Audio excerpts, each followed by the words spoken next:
Hello friends, welcome to SSC coaching centre. दोस्तों, आज की वीडियो में बात करेंगे मैथ्स के इंपॉर्टेंट प्रश्नों की जो एग्जाम में पूछे जाते हैं। तो चलिए स्टार्ट करते हैं। दोस्तों, पहला क्वेश्चन है आपका।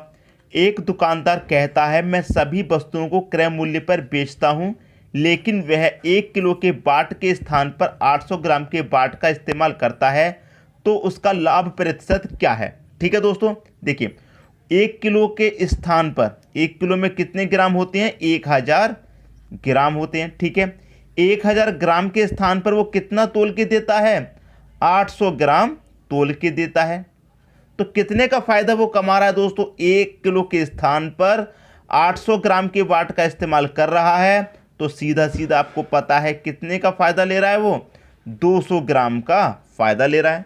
ठीक है, 200 ग्राम का फायदा ले रहा है। बटे में कितना? तोला गया भार। जितना भार तोला जाए वो आपको हमेशा बटे में लेना है। कितना तोला गया दोस्तों? 800 ग्राम तोला गया है। ठीक है, और किस में पूछा है? प्रतिशत में। प्रतिशत में लाने के लिए आप सभी को पता है 100 से मल्टीप्लाई कर देना है। क्लियर है, आपका आंसर आ जाएगा। तो 200 से ये 800 कितनी बार कट जाएगा दोस्तों? 4 बार में। और 4 से ये 100 कितनी बार में कट जाएगा? 25 बार में। तो 25% का क्या होता है? उसे लाभ होता है। आगे आपका आंसर दोस्तों 25% किस ऑप्शन में दे रखा है? पहले ही ऑप्शन में दे रखा है। पहला ऑप्शन क्या हो जाएगा आपका सही आंसर। यहां पर कुछ लोगों को बात समझ में नहीं आएगी, तो मैं यहां पर देखिए लिख देता हूं। ऊपर लिख देना है दोस्तों आपको लाभ बटा तोला गया भार। यहां पर लिख देता हूं मैं तोला गया भार। परसेंट में लाने के लिए 100 से मल्टीप्लाई। ये आपका दोस्तों फॉर्मूला है। ठीक है, यही आपकी ट्रिक है। जो प्रॉफिट हुआ है उसे ऊपर लिखना है। 1000 ग्राम के स्थान पर 800 ग्राम तोला, कितने का प्रॉफिट हुआ? 200 ग्राम का प्रॉफिट ऊपर लिख दिया। बटे में लिखना है तोला गया भार। कितना भार तोला गया था दोस्तों?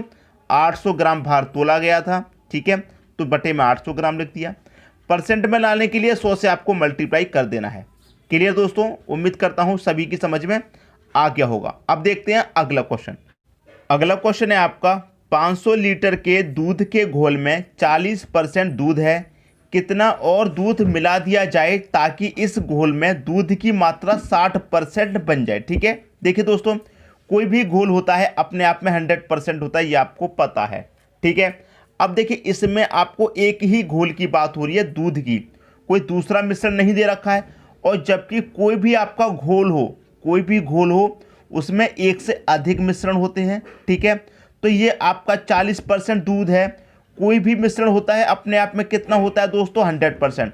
अब जब 100% होता है तो उसमें एक दूध है, तो दूसरा हम क्या मान लेते हैं? अपनी तरफ से पानी मान लेते हैं। ठीक है, दूध कितना है दोस्तों? 40% है।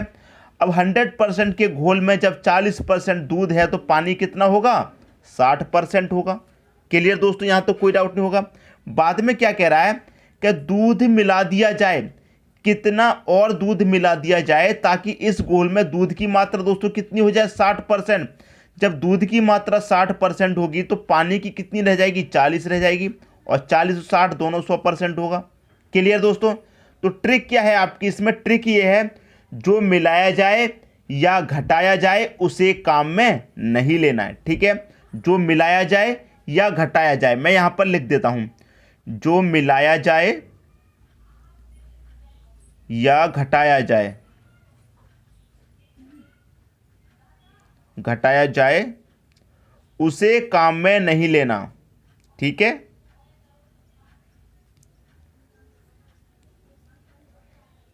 उसे काम में नहीं लेना। क्या मिलाने की बात हो रही है? दूध मिलाने की बात हो रही है, तो हमें दूध वाला काम में नहीं लेना है। ये वाली वैल्यू हमारी आंसर देगी। ठीक है, कितना घोल है हमारे पास? घोल है 500 का। ठीक है, ऊपर वाली वैल्यू ऊपर लिख दो 60, नीचे वाली नीचे लिख दो 40। जीरो से मैं जीरो कटा दूंगा, 2 से ये कट जाएगा 3 बार, 2 से ये कट जाएगा 2 बार। अब 2 से इसे कटा दो, कितनी बारी कटेगा? 250 बार। 250 का 3 से मल्टीप्लाई कर दो, कितना हो जाएगा? 750। क्लियर है? पहले घोल कितना था? 500 लीटर का था। बाद में कितना हो गया? 750 हो गया। कितना बढ़ गया? 250 बढ़ गया। यही तो पूछा गया था कि कितना और दूध मिलाया जाए, तो कितना बढ़ा है? 250। तो 250 लीटर और बढ़ाया जाएगा इसमें। तो पहला ऑप्शन इस क्वेश्चन का सही आंसर हो जाएगा। क्लियर दोस्तों, समझ में आ गई बात। पहले 500 था मिश्रण, 750 हो गया, कितना बढ़ गया 250। इसका मतलब 250 लीटर दूध और मिलाना पड़ेगा। उम्मीद करता हूं ट्रिक आपको अच्छे तरीके से समझ में आ गई होगी। अब देखते हैं अगला क्वेश्चन।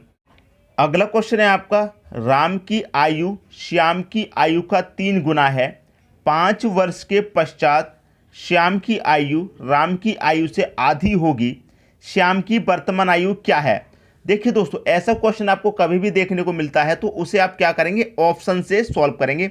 ऑप्शन से सॉल्व करेंगे तो जल्दी क्वेश्चन सॉल्व हो जाएगा। देखिए कैसे, क्वेश्चन में क्या कह रहा है, राम की आयु श्याम की आयु से, ठीक है, राम की आयु श्याम की आयु से। एक तो आपके पास श्याम है, दूसरा आपके पास दोस्तों राम है, यही तो कह रहा है। ये एक श्याम हो गया, एक आपके पास राम हो गया। राम की आयु श्याम की आयु से, दोस्तों यहाँ पर पहले राम दिया गया है तो आप पहले यहाँ पर राम ले लीजिए, ठीक है। बाद में श्याम है तो बाद में श्याम। इस बात का हमेशा याद रखना, जो पहले दिया जाए उसे आप पहले लेंगे, जो बाद में दिया जाए उसे आप बाद में लीजिए, तो क्वेश्चन में कोई भी गलती नहीं हो सकती, ठीक है। अब क्या कह रहा है, राम की आयु श्याम की आयु का 3 गुना है। जो राम की आयु है श्याम की आयु का 3 गुना है। अगर श्याम की आयु 1 होगी तो इसकी 3 गुना कितनी हो जाएगी, 3। राम की कितनी हो जाएगी, 3 हो जाएगी। क्लियर दोस्तों, समझ में आई बात। अब हमारे पास ये 4 ऑप्शन है, ठीक है। सबसे पहले हम पहला ऑप्शन चेक करते हैं। क्लियर है दोस्तों, सबसे पहले क्या करते हैं, पहला ऑप्शन चेक करते हैं, ठीक है। अब देखिए पहला ऑप्शन चेक करेंगे, कितना यहाँ पर 10 वर्ष दे रखा है, तो 10 का मल्टीप्लाई मैं इससे कर दूंगा, कितना हो जाएगी आयु राम की, 30 हो जाएगी। इससे कर दूंगा, कितनी हो जाएगी, 10 हो जाएगी। क्लियर दोस्तों, फिर क्या कह रहा है कि 5 वर्ष के पश्चात, यही तो कह रहा है 5 वर्ष के पश्चात। तो 5 वर्ष के पश्चात का मतलब क्या है, बाद। तो ये 30 है आपके पास, इसमें 5 वर्ष के बाद कितनी हो जाएगी, 35 हो जाएगी। ये 5 वर्ष के बाद कितनी हो जाएगी, 15 हो जाएगी।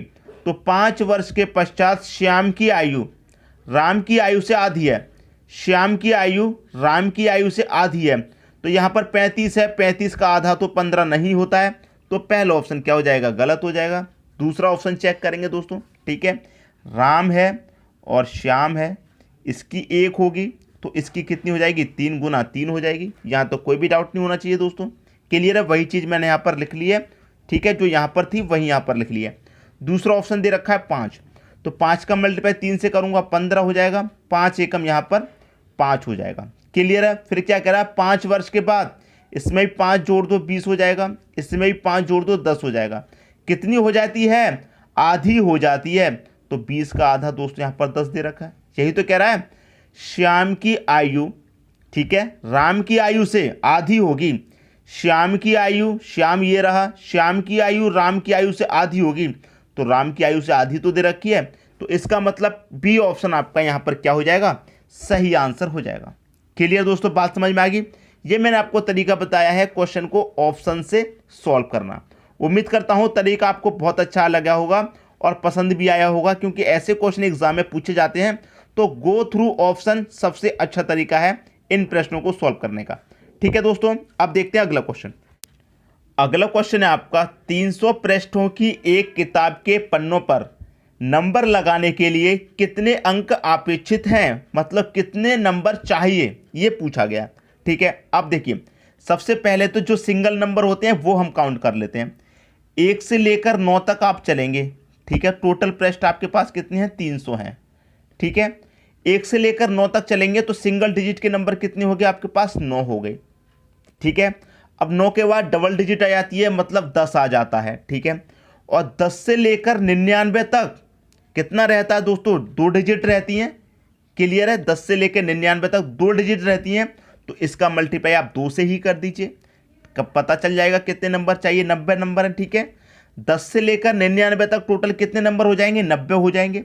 और 90 का मल्टीप्लाई 2 से करेंगे क्योंकि 2 डिजिट है, तो टोटल नंबर कितने हो जाएंगे, 180 नंबर चाहिए, ठीक है। 10 से लेकर 99 तक हमें लगाने के लिए 180 नंबर चाहिए। क्लियर दोस्तों बात। अब ये तो हो गया 99 तक। 99 के बाद दोस्तों क्या आएगा, 100 आएगा, ये 3 डिजिट वाला है। और 100 से लेकर हमें कहाँ तक जाना है, 300 तक जाना है। 300 तक 3 डिजिट है, ठीक है।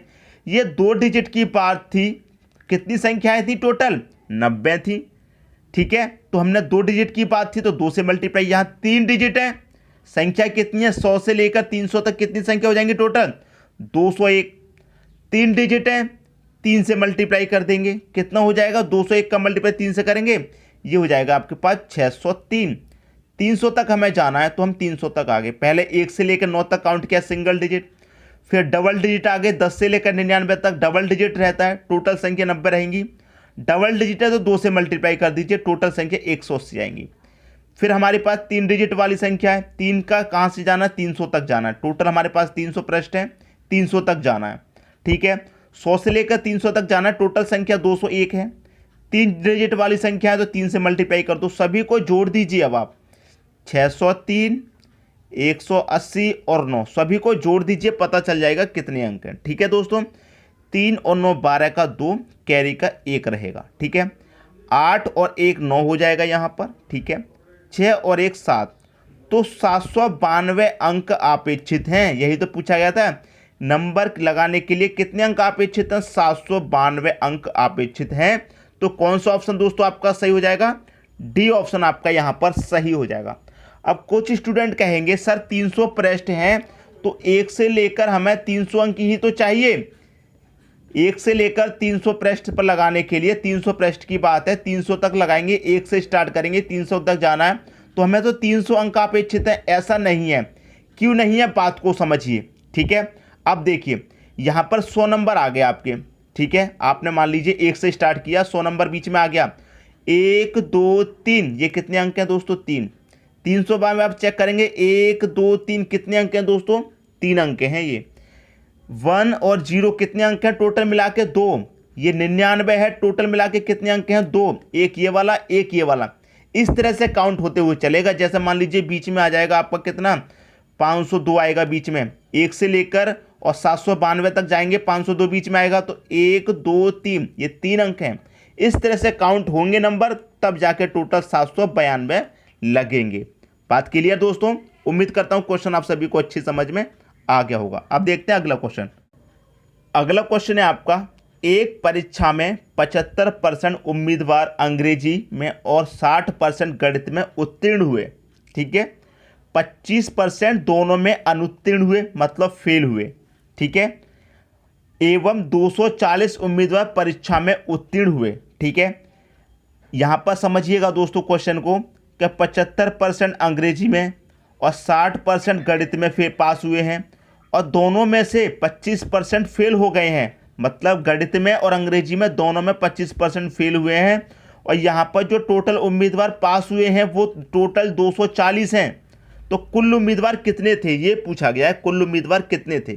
क्लियर दोस्तों, समझ में आ गई बात। ऐसा क्वेश्चन देखिए आपको कभी भी मिलता है, कभी भी आपको ऐसा क्वेश्चन मिलता है, उसे आप कैसे सॉल्व करेंगे। देखिए यहाँ पर मैं आपको डायग्राम से सॉल्व करना सिखाता हूँ। ठीक है, आपको कोई भी डाउट नहीं होना चाहिए डायग्राम से।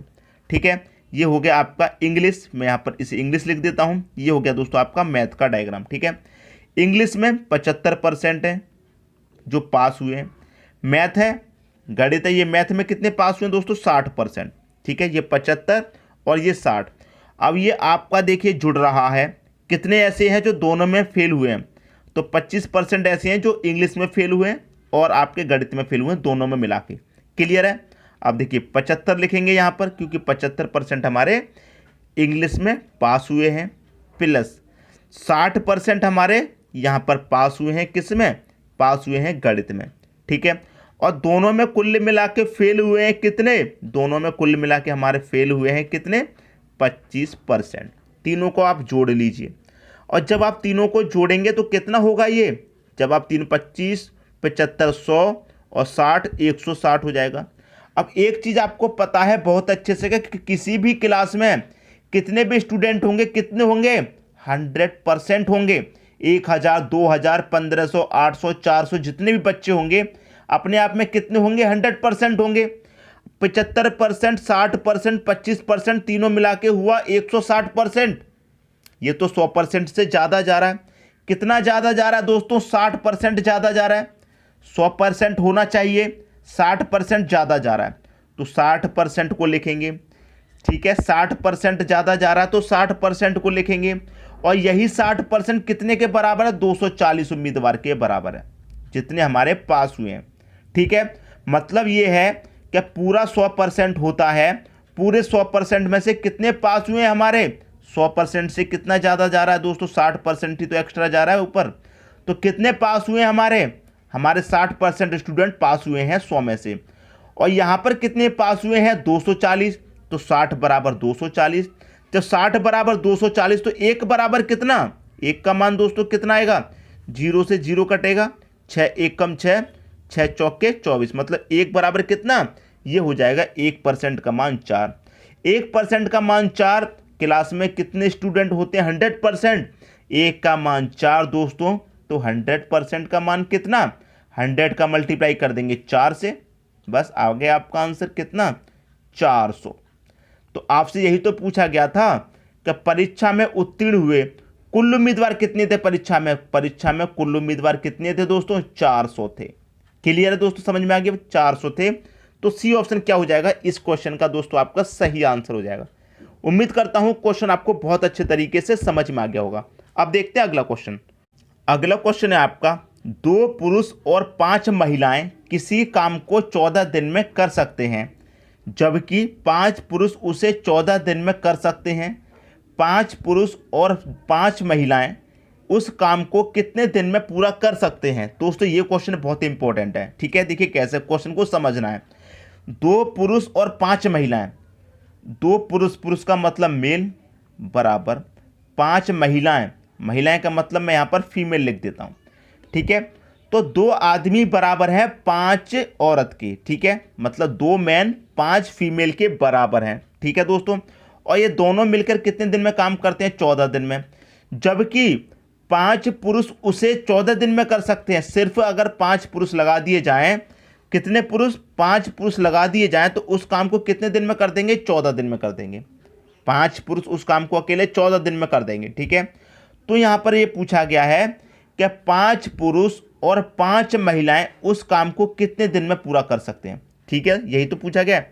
अब देखिए यहाँ पर एक चीज़ को आप समझ लीजिए, बस एक चीज़ को समझ लीजिए। समझना यह है, या तो यहाँ पर पुरुष पुरुष बना लीजिए या फिर महिला महिलाएं बना लीजिए, ये बात आपको बस समझनी है। ठीक है, देखिए कैसे, 5 पुरुष और 5 महिलाएं उस काम को कितने दिन में पूरा करेंगे। या तो इस पुरुष को भी महिला में कन्वर्ट करिए या फिर इस महिला को पुरुष बना लीजिए। देखिए कैसे, ये कितने हैं दोस्तों, 5 पुरुष हैं। ठीक है, ये कितनी है, 5 महिलाएं। और 5 महिलाएं कितने पुरुष के बराबर हैं, 2 पुरुष के बराबर हैं। तो 5 महिला की जगह आप 2 पुरुष लिख सकते हैं। तो कितने पुरुष हो जाएगा टोटल, 2 जोड़ देंगे, 5 महिला की जगह हम 2 पुरुष जोड़ देंगे, क्योंकि 5 महिलाएं 2 पुरुष के बराबर। तो टोटल कितने हो जाएंगे, 7 पुरुष। हमने क्या किया, महिलाओं को पुरुष में कन्वर्ट कर लिया। तो 7 पुरुष हो गए। 7 पुरुष कितने दिन में करेंगे, ये आपसे पूछा गया है। D फॉर दिन लगा दिया यहाँ पर, इसी को कटा लीजिए। 7 से कट जाएगा 14, 2 बार में 5 दूने का 10, इधर कितना D, तो 10 दिन में कर लेंगे। 10 दिन किस ऑप्शन में है, सी ऑप्शन में। सी ऑप्शन क्या हो जाएगा दोस्तों, आपके इस क्वेश्चन का सही आंसर हो जाएगा। मैं उम्मीद करता हूं दोस्तों इस टाइप के क्वेश्चन में अगर आपको प्रॉब्लम थी तो अब आपको कोई भी प्रॉब्लम नहीं होनी चाहिए। उम्मीद करता हूं सबकी समझ में अच्छे से आ गया होगा। दोस्तों यदि वीडियो पसंद आया तो लाइक करें और दोस्तों में भी शेयर करें।